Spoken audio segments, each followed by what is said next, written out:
other shows we have for you to enjoy at myclassicradio.net. The Avengers was most certainly not a household name in South Africa prior to the radio series. With no national television service until 1976, the mechanism simply was not present in the country to show television programs to mass audiences.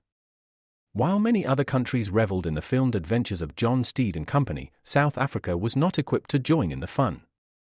The series took Britain by storm and made a major impression in the American markets, being that greatest of rarities, a British series given a network transmission slot. However, as a filmed series, rather than a videotaped one, The Avengers was able to gain a modicum of exposure in South Africa through film rentals. Come and listen at myclassicradio.net. Arch Obolers, lights out, everybody.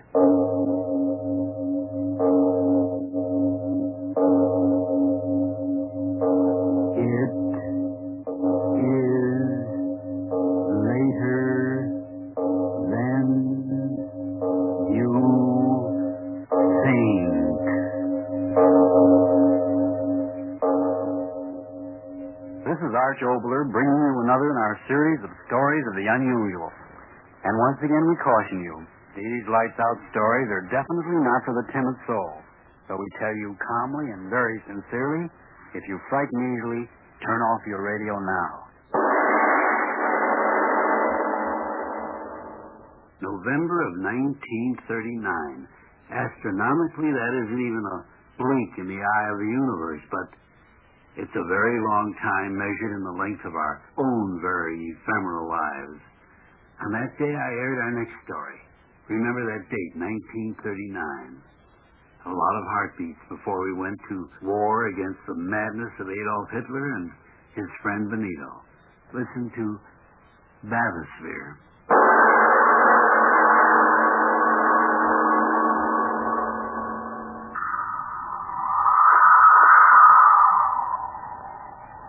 The sea is very quiet. Yes, Your Excellency. Will it be very quiet under the water? No motion, Your Excellency. And so it'll all be very amusing. I hope so, sir. The captain ought to have everything ready by now, sir. If you'll excuse me now, Your Excellency, I'll go see. No, just a moment, Doctor. Yes, Your Excellency? You're much too impatient, my dear young friend. One of the great joys of an experience is to savor it before it happens. Yes, stay and talk to me. As you say, Your Excellency. How far under will we have to go to break the record? Over half a mile. How far's the bottom? Just over the record now. Deeper than any man's ever gone. It'll all be very amusing. Suddenly the wind's changed. Always at this hour of the day, Your Excellency. It's time to go.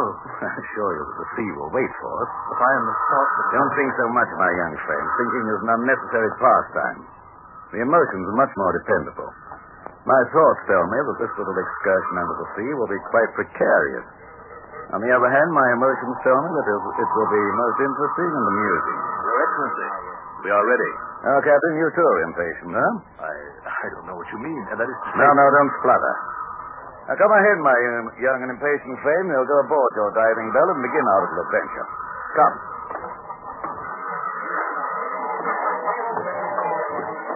Attention! You see, Your Excellency, we are quite ready. Well, Doctor, is everything to your satisfaction? Did you put in an extra oxygen tank, Captain? Yes, sir. Everything just as you said, Doctor. The telephone communication been tested? 20 times. Searchlight? I assure you everything has been tested, Doctor. The winds go smoothly now. Why, yes, I believe... I don't want you to believe. I want you to know. But I assure you... Go and test it at once. Yes, Doctor. At once, Doctor. All right, men. Test number one. Aye, aye, sir. Test number one. Well, your thoroughness is most commendable, Doctor. We are going half a mile below the sea, sir. Nothing can be left to chance. The pressures down there are almost beyond imagination. Yes, I know. Particularly on this dive, everything will see perfection. You mean the record? I mean, Your Excellency, that your life is precious to the state. Yes. The press of the world has known me only as a record breaker in the world of what they so quaintly term power politics. By nightfall, they'll herald me as a record breaker in the world of science, eh, Doctor? If all goes well, Your Excellency. Yes. You have doubts? No one can predict the ways of the sea. What are you talking about? We'll be quite apart from the sea inside of this steel ball, this bathysphere, oxygen to breathe, telephones with which to communicate, lights with which to see. Why should there be any question? Question of the human factor, Your Excellency. You're as cautious as they said. I like that. I, too, am a cautious man. Oh, yes, indeed. My success has been based upon determining that the unpredictable cannot occur before until I say embark upon my bold adventure. I'm talking quite frankly with you, Doctor? Well, it pleases me to do so. For a few hours, we'll be locked up in that steel ball. There's no reason you shouldn't know a little about your leader, is there? You honor me, sir. For example, I know beyond a shadow of a doubt that the steel cable which will drop us down beneath the ocean has strength enough to hold 50 such steel spheres as the one we'll be in. I know, too, that you've made 30 such descents towards the floor of the ocean without the slightest misadventure. The men on this cruise are specially trained for the work. And with my life in their hands, I'm sure they'll be particularly careful on this descent. Hey, Doctor? There is no doubt of it, sir. All ready now, sir? Shall we go now, Your Excellency? Yes, of course, of course. Careful, Your Excellency. The deck is quite wet here. Well, thank you, Captain. We'll talk, sir. Thank you, sir. Attention! No formalities. Let the men go about their business so we can get started. Yes, Your Excellency. At your work, men. Would you like to get into the bathysphere first, Your Excellency? No, after you. Quite a small doorway, isn't it? How fortunate you're both small, lean men, Doctor. Lean men. Caesar once said something about that sort, didn't he? I don't know much about that sort of thing, sir. Oh, I didn't imagine, sir. Get in, Doctor. I'll follow you. Yes, sir. Head first into the steel ball. Quite without dignity, eh, Captain? Shall I help you, sir? No, I'll make it all right. You ready for me, Doctor? Come ahead, sir. And careful of the boat end, sir. Careful. That's it. You're all right, sir? Yes, of course I am. Well, what are we waiting for? Captain. Aye, sir. Close her up. Aye, sir. Your ears. Cover your ears, sir. Huh? The bolts and wing bolts that hold the door shut, they have to be tightened by hammering with a slate. Cover your ears, sir.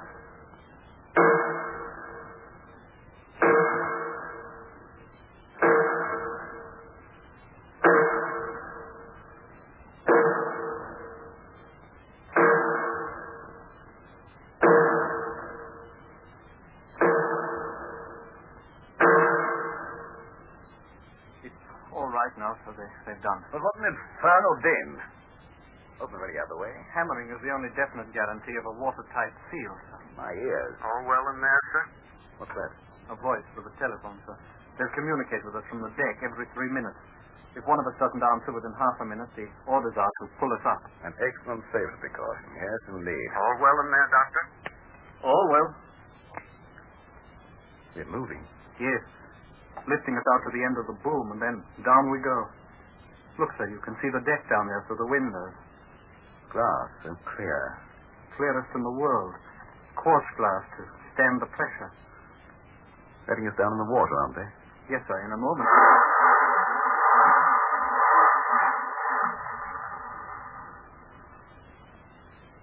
We're under. Yes, I turn the oxygen higher.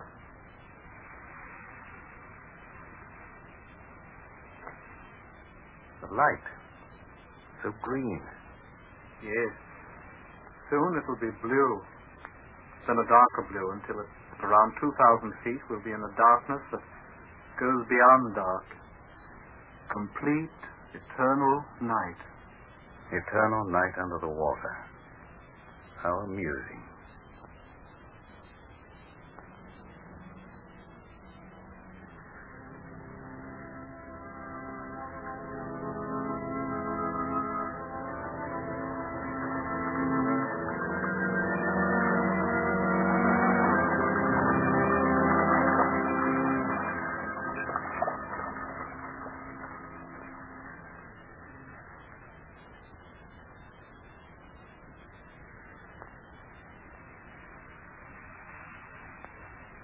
All well down there, sir? All well. How far down are we? About 1,100 feet, sir. It's hard to believe it. There is almost a quarter of a mile of water crushing down upon us. The word crushing is most inappropriate at this time, my young friend. My apologies, Your Excellency. I've been watching the water. You said it would be as night. It isn't black, it's blue. Strangest blue. A few more 100 feet and there will be no more color in the water, sir. The light out there. What? I can't quite make it out, sir.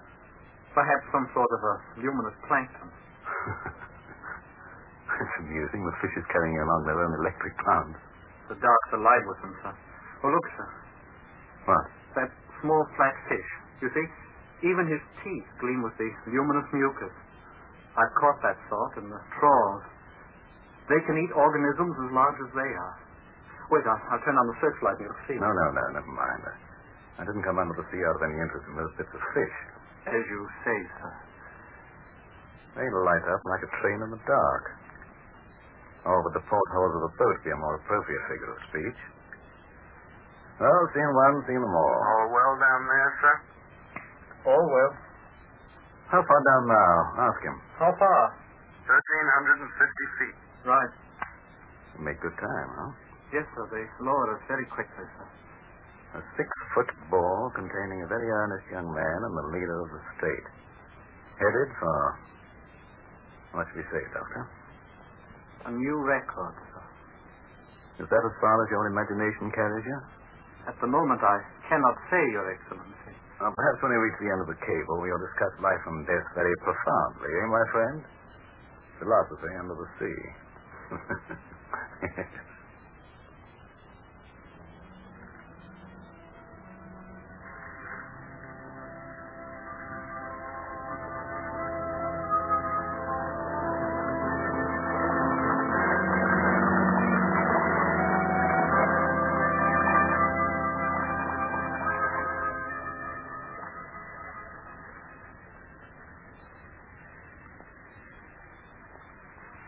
All well down there, sir? All well. 2,200 feet. Right. How much further? We've 4,000 feet of cable, sir. And you were right. There's a darkness out there now that's darker than any night that man has ever seen. It's amusing.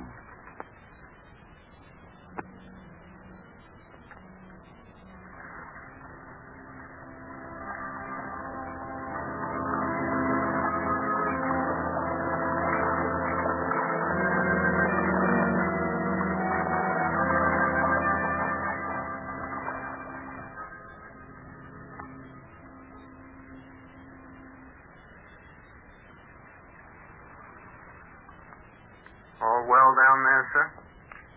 All well. 2,800 feet, sir. Right. Your Excellency, Yes? in 10 or 11 minutes we will have broken the record. You keep your eyes so close to that window. Might I ask why? I thought I saw something out there. What, sir? Something huge. It gave off a pale green light and then was gone so quickly I'm not quite sure. I'll turn on the switch. No. No, this infernal darkness amuses me. Tell me, Doctor, in your other trips, have you seen anything out there? So vague, huge, you know what I mean. Yes, sir. Several times. Well? Shadowy and indistinct. I couldn't say what, sir. Can't you guess? I have no answer. All well down there, sir? Oh, tell him yes, and stop annoying us. All well, and Captain's compliments, sir. You've reached 3,028 feet, sir. That was Beebe's record. Huh? The old one. 3,030. Broken it. 3,100. Doctor, that's quite enough. 3,150. Doctor, did you hear me? Broken the record on a few feet to spare. Order them to hold us out. 3,200. Doctor, you out of your head. I gave you orders. Have them pull us up. I've had enough of this. I tell you that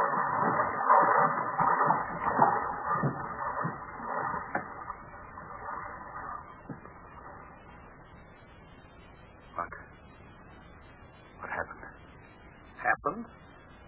We just landed at the bottom of the sea, that's all. Why did you ignore my orders? I said to go up. What are you doing now? What was that lever that you threw? Answer me.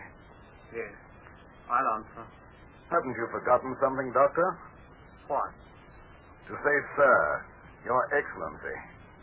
Excellency? Here at the bottom of the sea? What's happened to you? All of a sudden you... Now, the excitement of creating a new record, a little too much for you, eh, my young friend? Well, it's understandable. Now, signal the ship and have them draw us up. Your little adventure is over.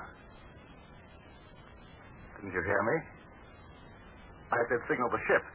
How? You out of your mind completely. Telephone them. At once, you hear me? The telephone consists of a carbon transmitter, receiver, actuating battery, and connecting wire. We have no telephone. Get to one side. Hello. Hello up there. Hello. Hello, answer me. Hello. Hello, blast you, answer me. Hello. But they don't. The wire's torn loose. Would you know how to fix it, Your Excellency? What? I see it. Happened when we bumped on the bottom, didn't it? Well, can't you fix it? I can, but I won't, Your Excellency. What is this? It's taken you a great number of moments longer than I expected to ask that question. You notice that I've called you Your Excellency a couple of times, but that was the end of that. From now on, I will call you Your Infernal Excellency. How amusing. Still amusing. Yes. I don't believe it. You think it's some kind of madness on my part, that you'll do something about it. Not I, you. I? You have an emergency way of signaling. Yes, I know you have. You flashed the searchlight on and off 3 times, and the flow of current registered up on deck. And they know it's an emergency. I'll go ahead and do it, and perhaps I'll forget your little... Shall we call it... joke? I am quite content to stay down here. Turn on the searchlight. All right, I'll do it myself. Why waste your time? You've so little of it left. What do you mean by that? The searchlight, too, is disconnected. Why? There's no need of it. It will be best to die in the dark. Die? Yes. This is impossible. I investigated you, your record, your family, your associates.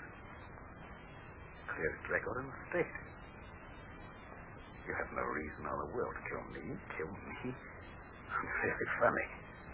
A young, empty-headed fool kill me. It's very amusing.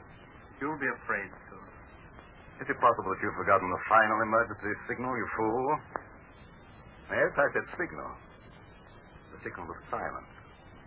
I'll try the telephone as scheduled, and when we don't answer, they'll pull us up. Have you forgotten that? It's been more than 3 minutes since the last signal. If what you say is true, why aren't we moving? We are. For all I know, we are. Are we? The darkness, who can tell if there's enough emotion? You know we're motionless. As quiet as in a tomb. Appropriate, then. And we'll stay here. I know that. Huh? That lever up on the roof that I pulled. Well? It's through the end of the steel cable, free. Yes, sever the cord between ourselves and the ship and the world. No. We are here, Your Infernal Excellency. Down here to stay. No. You lie. I don't believe you. They'll pull us up. The telephone, here. Here, you up there, listen. Get me up. Get me up. You up there, hear me. It's your leader. Get me out of here. Get me out of here. You hear me? Get me out of here. Out of here. Out of here.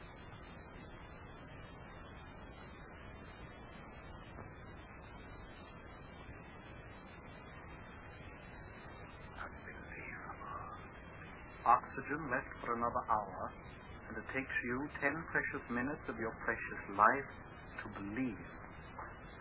You do believe you're going to die now, don't you? I'm sure nothing could happen. Every detail of the machinery. The record of every member of the crew. And I was one of those who was perfectly harmless. Yes, your past.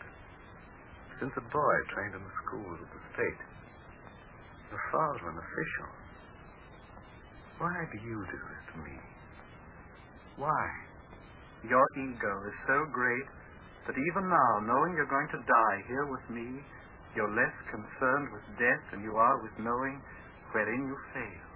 Answer me, why do you do this? You were trained in my schools, brought up to think the way you should think.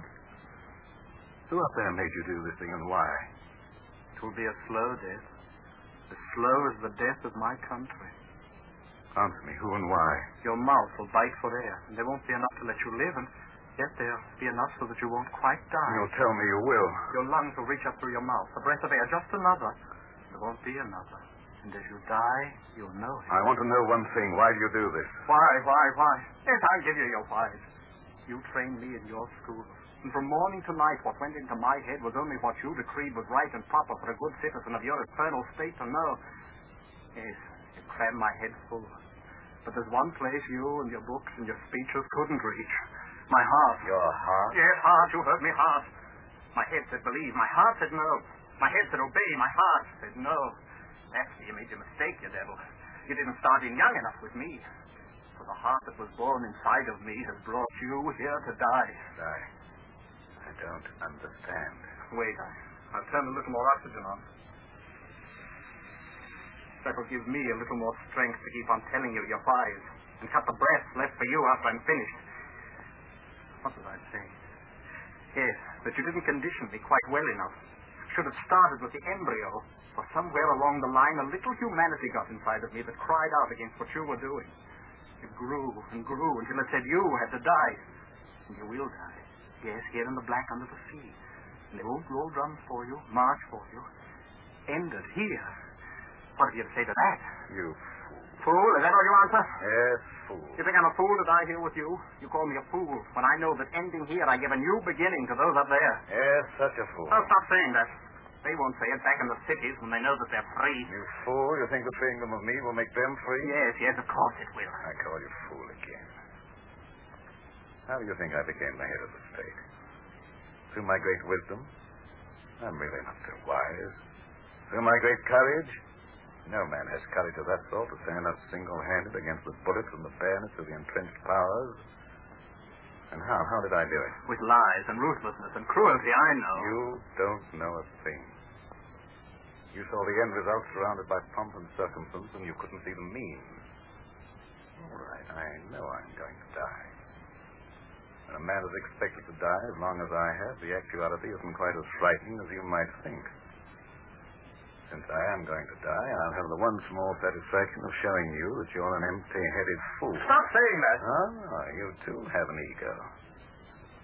Apparently it's lived for weeks on how you'd make me plead and beg and scrounge down on my knees. I had a few moments of hysteria, didn't I? You like that. You don't like this. My sitting in the dark so calmly telling you that you're a fool. I haven't failed. You're here. You failed because if you're killing me and yourself to give them back their freedom, whatever that word means, you're dying quite in vain. You're saying that because you think... No, don't talk. Listen to me. I'll tell you where you failed.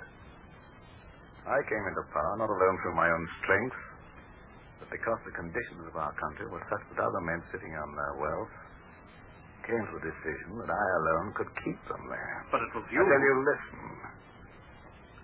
When an ancient rule of privilege is threatened, it seeks to live no matter what the cost. The cost to them was me, and they found me worth it.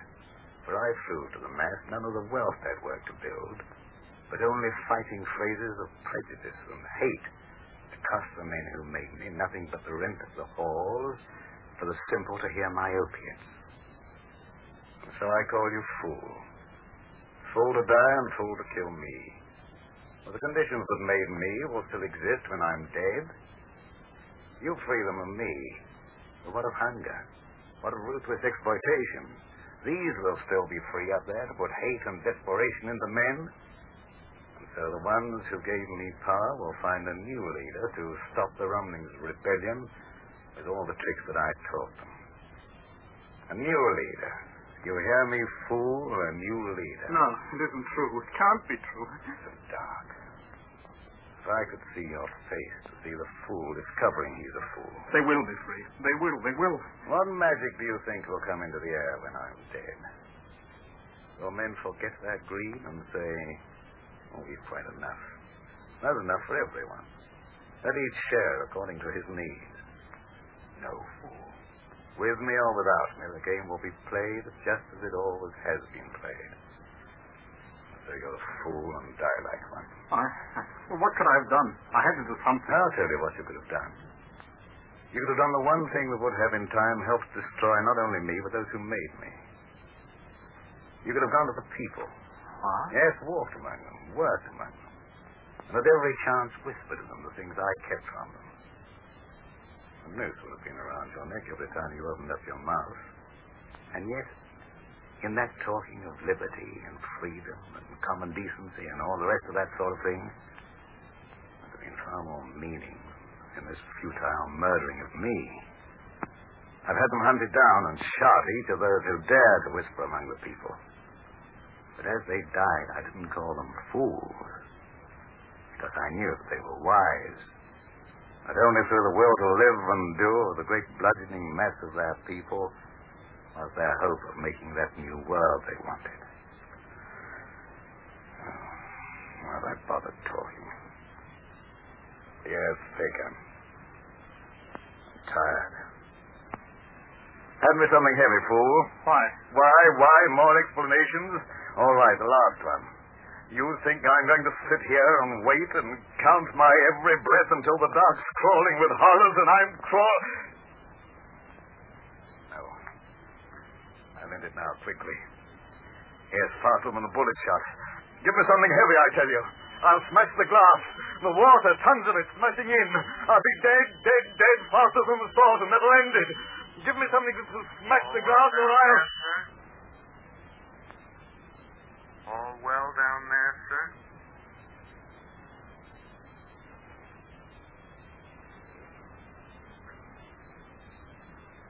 Voice. Telephone. All well. Take us up. You're moving. There's water on the glass. You're moving. Doctor, the cable. I lied. But all this time, why? My orders to the crew were to leave us alone on the bottom as soon as the slackening of the wire showed them we'd hit the bottom. Telephone. I reconnected it while you talked. Then, you didn't really mean to kill me. Kill you? Yes, I meant to kill you. Had it all planned out. Tell you what I told you, and then you'd go quite crazy with fear. And after that, I'd kill you. 2,900 feet. All well down there, sir? All well. And yet you didn't. The lights of the creatures out there. Blinking of stars on a cold night. Why didn't you kill me? I want to know. What would have been the good of it? The fool and the figurehead die together. No good of it. So you believe me? Even a fool can understand futility. The water's getting lighter. Soon we'll be back. Up there. It'll be very strange at first. I don't much care now, yet I'll ask. What happens to me? You? I told you many things down there, didn't I? Yes, too many things. A man, in doubt as I was, talks too much. And since you of necessity heard what I said, when we get there, I will probably have you shot. The victim sentences his murderer. It will be most amusing.